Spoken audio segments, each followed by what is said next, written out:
بدك تنزل على سوريا وتسوق سيارة لازم تحصل على شهادة جحش سواقة. هلا هي الشهادة لحتى تحصل عليها لازم تمر ب5 اختبارات مهمين جدا. الاختبار الأول، ما تعطي مجال لأي سيارة تمر، ما تعطي مجال لأي سيارة مزنوقة تطلع، تكسر على السيارات قد ما فيك، ما تخلي حدا يمرك، وكأنه الطريق إلك لحالك والكل لازم يستناك. هذا أول اختبار. الاختبار الثاني، ما تعطي أي مجال للمارة، الناس اللي عم تقطع الطريق، ولا تحترمهم، لأنه هن ما رح يحترموك، هن ما بتشوفوا إلا نط بوشك مثل القرد، فلا تعطي مجال على الإطلاق. كسور عليه بس لا تطرقه.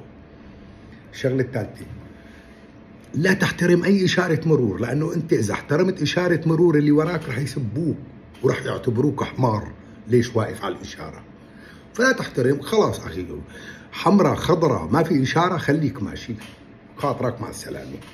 هلا الاختبار الرابع، الشحادين، بدك تقسي قلبك، وخاصة الشحادين اللي واقفين على الإشارات وبدهم يمسحوا لك بلور السيارة، لازم تسبه، تبهدله، تلعنه، تجقر بوشه، تعبس بوشه،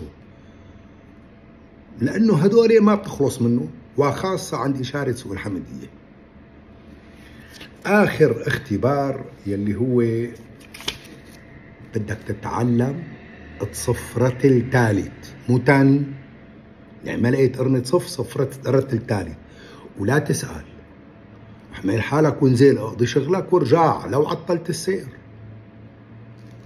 إذا ما كنت هيك، إذا ما كنت جحش سواقة رح يقولوا عنك حمار، فجحش سواقة أسهل من حمار، وصدقني إذا ما كنت هيك رح تنفرم بهالبلد. هذا حال السواقة للأسف الشديد، هذا اللي اكتشفته خلال شهر من السواقة. سلام.